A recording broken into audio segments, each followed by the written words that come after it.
الرحمن الرحيم، والصلاة والسلام على رسول الله الكريم، وبعد.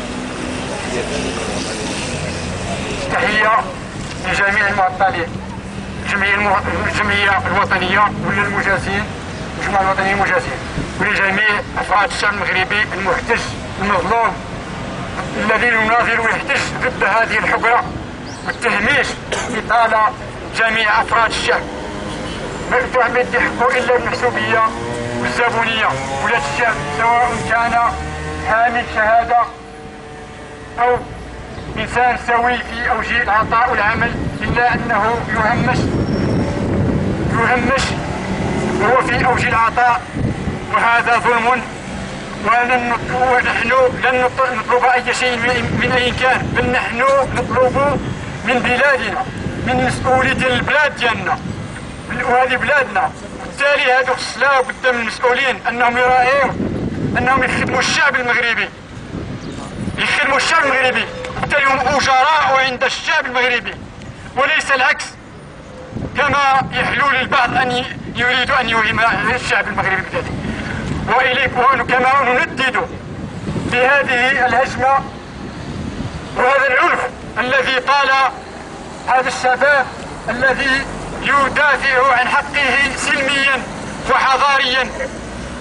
لما أغلقت جميع المنافذ وجميع الأبواب ديال الحوار بالنسبة للمسؤولين، ما كروش هذا الشباب أنه يبقاو في ديورهم وتيجي وتيطرح الملف ديالو وحتى تيعيطوا له وجي يخدم الخدمة ديالو، وإنما لضرورة هذا الوقوف. هنا ما جاو يحتجوا هذا الشباب إلا لضرورة، إنهم مضطرين، إنهم ليسوا أبطال بل إنهم مرغمين،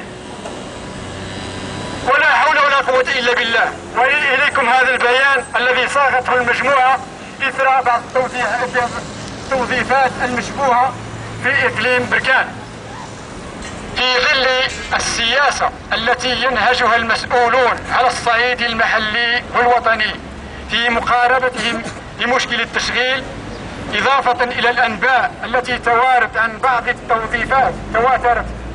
عن بعض التوظيفات المشبوهة والتي لاحت في الأفق قبل تنزيل الدستور، وذلك في كل من مدينة بركان وباصة، وما خفي أعظم.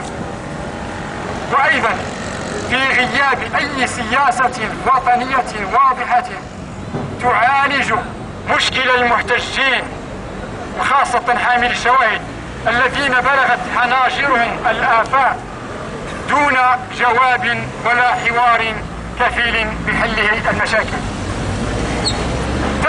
تتأكد مخاوفنا في المجموعة الوطنية للمجازين المعطلين، وذلك بتضارب شعارات المساواة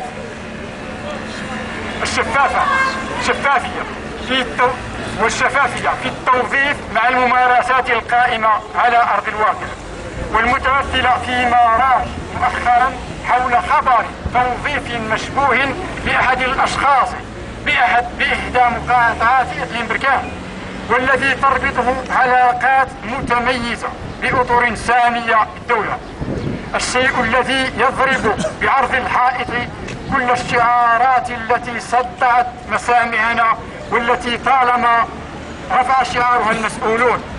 وبناء على ذلك فإننا في المجموعة الوطنية للمجازين المعطلين إقليم بركان نعلن ما يلي: متابعتنا لكافة خروقات التوظيف ومكافحتها بكافة الوسائل المشروعة، ونقول لا للمحسوبية.